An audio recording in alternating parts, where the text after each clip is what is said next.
Continuamos hoy nuestro recorrido por el capítulo 25 de los Hechos de los Apóstoles. Y en nuestro programa anterior estábamos diciendo que había quienes creían que cuando Pablo había apelado a César, aquí en la última parte del versículo 11, se había equivocado, había cometido un error. Pero dijimos que nosotros no compartíamos esa opinión. Por el contrario, creemos que Pablo obró correctamente al apelar a César. Pablo era un ciudadano romano y lo que hizo fue simplemente ejercer sus derechos de ciudadano, un procedimiento completamente normal y correcto. Él sabía con toda certeza que su regreso a Jerusalén solo significaría su muerte. Ahora, Pablo no tenía complejos de mártir, ni era su deseo ofrecerse como mártir. De modo que lo que hizo aquí fue evitar un martirio seguro. También dijimos que había otro asunto que debíamos considerar en cuanto a esta decisión de Pablo de apelar a César. Allá en el capítulo 23 vimos que 2 años antes el Señor había aparecido ante Pablo y le había prometido que iría hasta la ciudad de Roma. Ahora no le había dicho cómo iría a Roma, y le tocó ir en cadenas, y este fue el método que Dios había escogido para él. Cuando Pablo escribió su epístola a los romanos, él dijo que estaba orando que pudiera ir a Roma, y les pidió que oraran por él para que les pudiera visitar allá en Roma. Dijimos también que no hay duda alguna que Pablo era un hombre que respetaba la autoridad del gobierno, pero que reconocía a la vez que no estaba recibiendo justicia, y por tanto hizo una apelación legal. Pablo tenía su ciudadanía romana y la voluntad de Dios era que él usara sus derechos como ciudadano. Es muy interesante observar cómo Dios guía a algunos de una manera y a otros de otra manera. Otras personas quizá no hubieran podido haber demandado la protección de la ciudadanía romana como lo hizo Pablo. Recordamos además que Moisés, por ejemplo, solo tenía una vara en su mano, simplemente una vara, pero que la había usado para Dios. Y este es el pensamiento aquí. Pablo tenía su ciudadanía romana, era la vara en su mano, y ciertamente la usó para glorificar a Dios. Por eso, pues, no creemos que Pablo se hubiera equivocado al apelar a César. Continuaremos hoy leyendo el versículo 12 de este capítulo 25 de los Hechos. Entonces Festo, habiendo hablado con el consejo, respondió: A César has apelado, a César irás. Festo es obligado a acceder a esta demanda de Pablo. No puede impedir que Pablo vaya a Roma al tribunal de César. Continuemos con el versículo 13. Pasados algunos días, el rey Agripa y Berenice vinieron a Cesarea para saludar a Festo. Ahora Festo acaba de principiar en su nuevo puesto como gobernador y por tanto el rey llegó para visitarlo. Creemos que todos estos políticos trabajaban juntos, todos eran del mismo partido. Prosigamos con los versículos 14 y 15 de este capítulo 25 de los Hechos.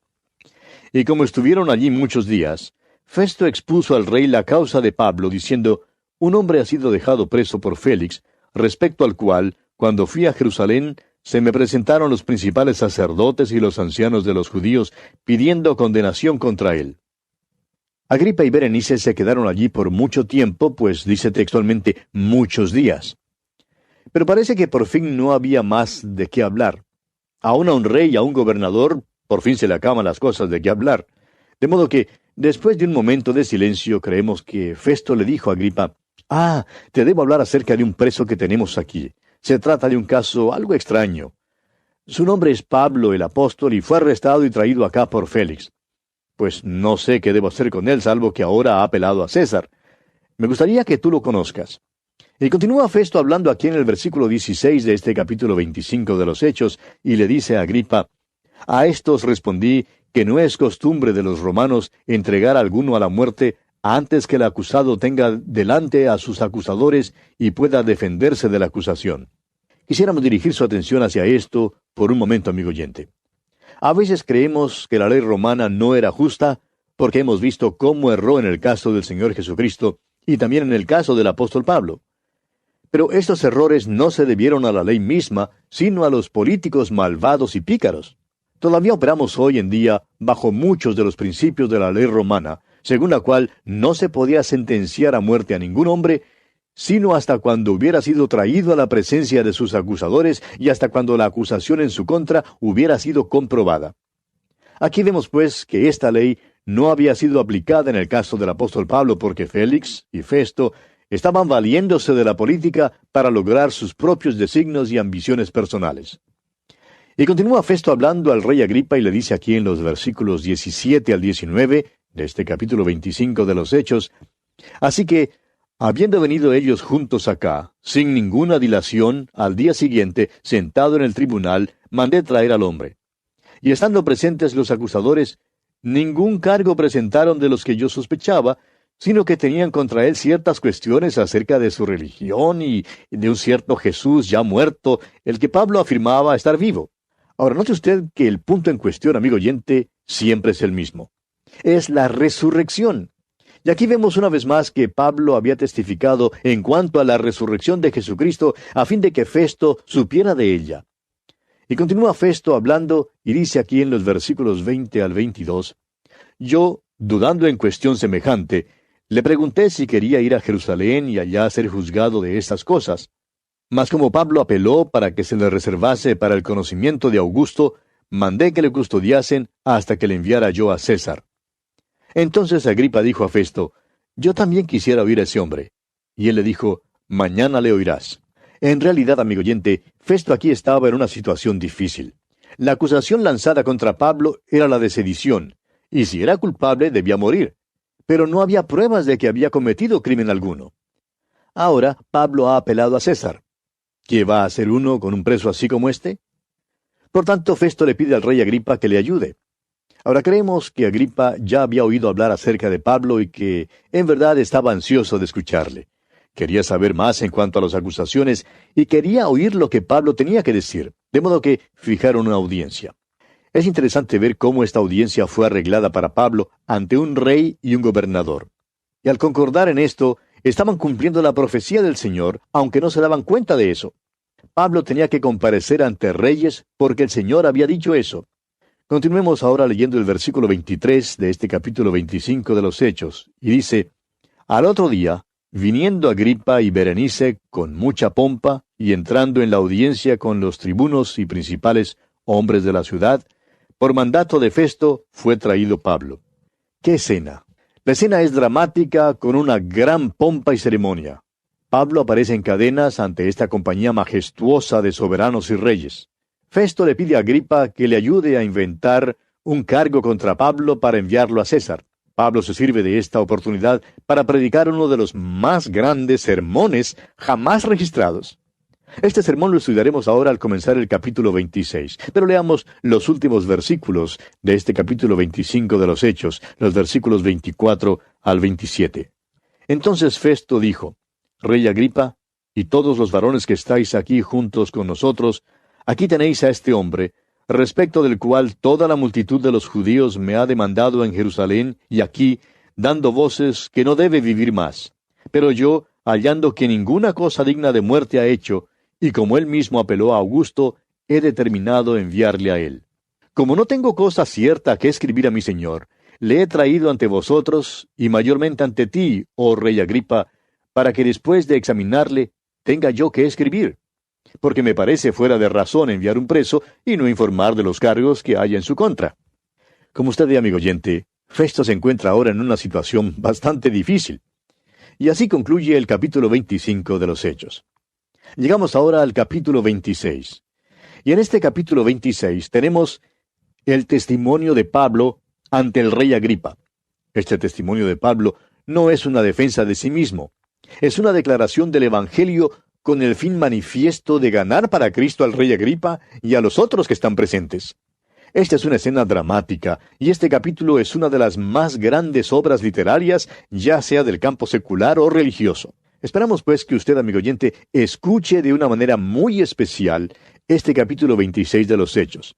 Comencemos pues leyendo el primer versículo. Entonces Agripa dijo a Pablo, «Se te permite hablar por ti mismo». Pablo entonces, extendiendo la mano, comenzó así su defensa. Ahora, el hecho de que Pablo compareciera ante Agripa es, creemos nosotros, el acontecimiento descollante en todo el ministerio de este apóstol. Y cumple la profecía que el Señor le había dado, de que él iría a comparecer ante reyes y soberanos. Y creemos que fue en cumplimiento específico de la voluntad de Dios que él apareció ante este rey Agripa. Ahora hay algunos rasgos en cuanto a este capítulo que debemos notar antes de entrar de pleno en nuestro estudio de este mensaje de Pablo ante el rey Agripa.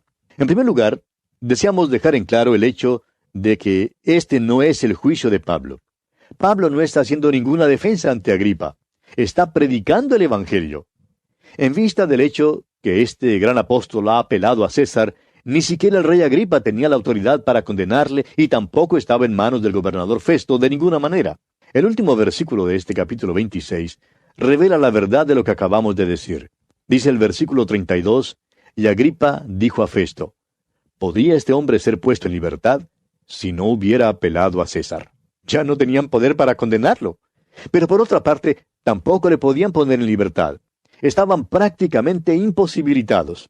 De modo que Pablo no trata de hacer ninguna defensa. Trata más bien de ganar a estos hombres para Cristo. Este no fue un juicio, sino una presentación pública de Pablo ante el rey Agripa y el tribunal, a fin de que ellos pudieran aprender directamente del apóstol lo que era el camino. El caso es que ya para ese entonces había sido presentado con tanto fervor que todo el mundo hablaba acerca del camino. Era algo común y ordinario que alguien le preguntara a otro, oye, ¿has oído hablar de esta nueva cosa en cuanto al camino? El otro diría que había oído algunas cosas en cuanto a eso. Sabía que se divulgaba y que era algo nuevo. Pues bien, ¿qué es el camino? ¿De qué se trata? Nos imaginamos que aun Festo y Agripa tuvieran alguna clase de conversación así en cuanto a este camino. Agripa habría dicho quizás, he oído de esto, pero me gustaría saber más en cuanto a este asunto. Y creo que debemos oírlo de la boca de un perito. Aquí Pablo tenía pues una audiencia pública para explicar ese camino. Y creemos que esta fue una de las oportunidades mejores que cualquier predicador jamás haya tenido para predicar a Cristo. Nunca antes o después ha habido una oportunidad como esta. Esta fue una ocasión llena de pompa y fausto pagano. Era seguramente una función del gobierno llena de toda clase de pompa y al son de las trompetas. Esta escena se describe en el capítulo 25 al decir allí en el versículo 23, al otro día, viniendo Agripa y Berenice con mucha pompa, y entrando en la audiencia con los tribunos y principales hombres de la ciudad, por mandato de Festo, fue traído Pablo. Es decir, que todos los personajes prominentes y el prestigio de Roma de aquella región asistieron a la función. Había todo el resplandor de un rey. La púrpura de Agripa y las perlas de Berenice estaban a plena vista.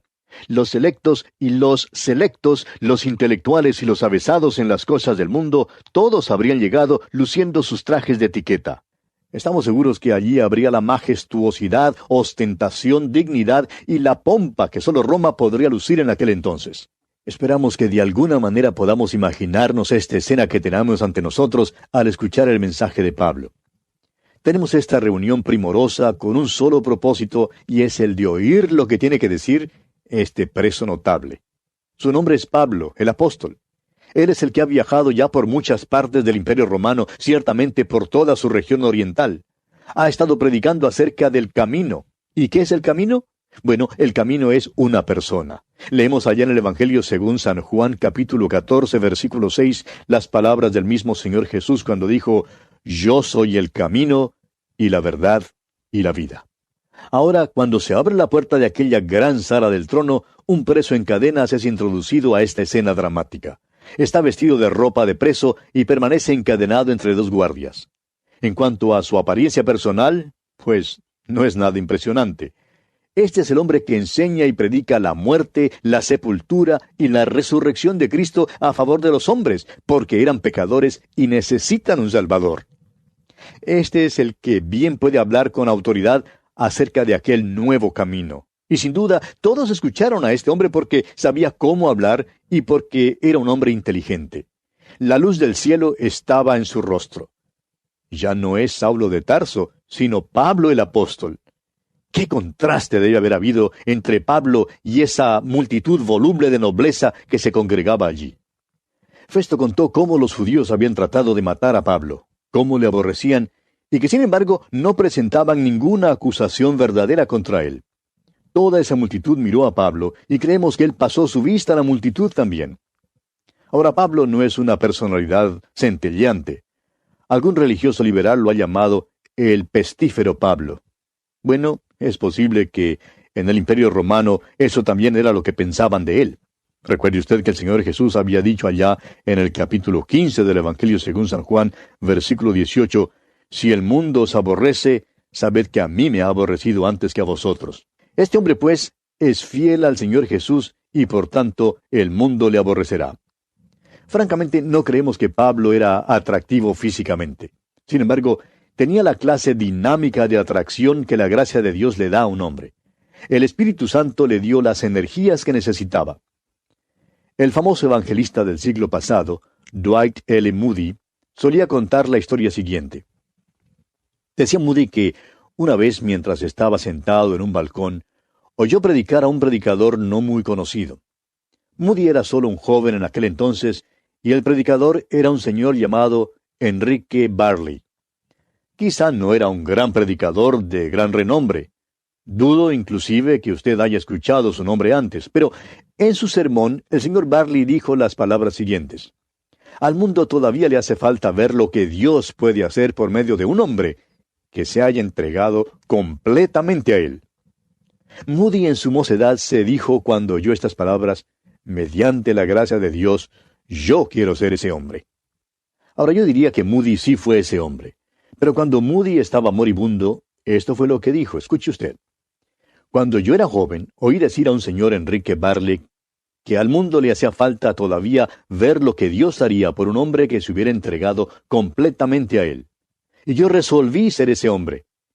Pero ahora yo digo que al mundo todavía le falta ver lo que Dios puede hacer por medio de un hombre que se haya entregado completamente a él. Amigo oyente, esto es lo que quiere decir Pablo en su epístola a los Gálatas, cuando dice allá en el capítulo 2, versículo 20 de esta epístola, con Cristo estoy juntamente crucificado, y ya no vivo yo, mas vive Cristo en mí. Y lo que ahora vivo en la carne, lo vivo en la fe del Hijo de Dios, el cual me amó y se entregó a sí mismo por mí. Ahora ya hemos notado el gran contraste entre la pompa y el resplandor de los reunidos allí en este palacio y la completa simplicidad de los guardias con su prisionero encadenado entre ellos. También debemos imaginarnos el contraste entre Pablo y el rey Agripa. Mientras uno de ellos se viste de púrpura, el otro se viste con la ropa de un presidiario. Uno se sienta en el trono y el otro está en cepos. Uno lleva una corona y el otro lleva cadenas. Agripa era un rey que era esclavo del pecado. Pablo, en cambio, era un preso encadenado, pero que se regocijaba en la libertad de tener sus pecados perdonados y en la libertad que hay en Cristo Jesús. Agripa era un rey terrenal al cual no le era posible libertad ni a Pablo ni a sí mismo. Pablo, por su parte, era embajador de un rey que le había libertado y que podía libertar a Agripa también, no sólo de la condena del pecado, sino del poder esclavizador del pecado. Ahora recordemos que el rey Agripa era miembro de la familia de Herodes. Pertenecía a la familia más mala que se conozca. Es la familia más mala que se menciona en la Biblia. Agripa era un hombre inteligente y un gran hombre a pesar de sus antecedentes. Era judío, conocía la ley mosaica, por lo menos conocía su letra. Y Pablo se regocijaba en esto porque tuvo la oportunidad de hablar a un hombre que era instruido, alguien que comprendería la naturaleza de las acusaciones. Ahora dijimos antes que no podemos menos que creer que Pablo se puso algo impaciente durante estos 2 años que había estado prisionero allí en Cesarea. Había comparecido ante la multitud en Jerusalén, ante el tribuno y luego ante Félix. Después de esto compareció privadamente ante Félix muchas veces y luego apareció ante Festo. Ahora lo vemos ante Agripa. Muchas veces parece ser lo de siempre. No es culpable de nada y sin embargo le detienen y le mantienen en la cárcel todo este tiempo. Hasta ahora, ninguno de los gobernantes ante quienes Pablo compareció había podido comprender las acusaciones que se elevaban en su contra. Tampoco entendieron el Evangelio. Esto es verdad aún en cuanto al tribuno en Jerusalén. Es asombroso que estos personajes pudieran haber vivido en esa región siendo expuestos a los cristianos y habiendo escuchado al apóstol Pablo y todavía no entender el Evangelio. Sin embargo, esa era su triste situación. La súplica de Pablo al rey Agripa para que se convierta a Cristo es magnífica, es lógica y es inteligente. No es pues una defensa, sino más bien una declaración del Evangelio. Y leemos aquí en los versículos 2 y 3 de este capítulo 26 de los Hechos, que dice el apóstol Pablo, «Me tengo por dichoso, rey Agripa, de que haya de defenderme hoy delante de ti de todas las cosas de que soy acusado por los judíos. Mayormente porque tú conoces todas las costumbres y cuestiones que hay entre los judíos, por lo cual te ruego que me oigas con paciencia. Pablo por fin le habla a un hombre que entiende lo que él está diciendo. Agripa era un hombre inteligente. Conocía la ley mosaica, como hemos dicho, y las costumbres judías. Pablo en verdad se regocija de tener esta oportunidad de hablar a un hombre tan instruido, el cual le entenderá. Es que Pablo también era un judío que había sido instruido en la ley mosaica, pero Pablo además se había encontrado con Cristo. Ahora la ley tiene un sentido nuevo para él. Una nueva luz inundaba el alma de Pablo. Ahora ve que Cristo es el fin de la ley para justicia. Ahora sabe que Dios ha suplido lo que él mismo había exigido. Él sabe que Dios es bueno y que por medio de Cristo Dios es bondadoso. Y Pablo quiere que el rey Agripa conozca todo eso también. Hay una pasión consumada que llena el alma del apóstol Pablo al hablarle. Y aquí una vez más creemos que esta es su obra maestra. Es verdad que el mensaje de Pablo en el Areópago en Atenas fue algo sobresaliente, pero no creemos que pueda compararse con este mensaje aquí. Creemos que había centenares reunidos en aquella corte para escuchar este mensaje. Sin embargo, creemos también que Pablo se dirigió hacia un solo hombre, y ese hombre era el rey Agripa. Pablo trató de ganar a este hombre para Cristo. Ahora Pablo comenzó con una introducción muy cortés, diciéndole a Agripa cuánto se regocijaba de tener esta oportunidad. Luego, siguió dando al rey Agripa una reseña de su juventud y de sus antecedentes. Después le contó acerca de su conversión. Hizo todo esto en un gran esfuerzo por alcanzar a este hombre para el Señor Jesucristo. Bien, amigo oyente, lamentablemente tenemos que detenernos aquí por hoy porque nuestro tiempo ha culminado por el día de hoy. En nuestro próximo programa pensamos hacer algo que nunca antes hemos hecho. Creemos que este testimonio es tan excelente que vamos a leerlo todo de una vez, aunque es algo largo, pero en verdad habla por sí mismo. Este es un mensaje que vale la pena escuchar. Y luego volveremos para hacer algunos comentarios, de modo que le invitamos a sintonizarnos. Hasta nuestro próximo programa, pues, amigo oyente, que la presencia del Señor sea en su vida su fiel compañía.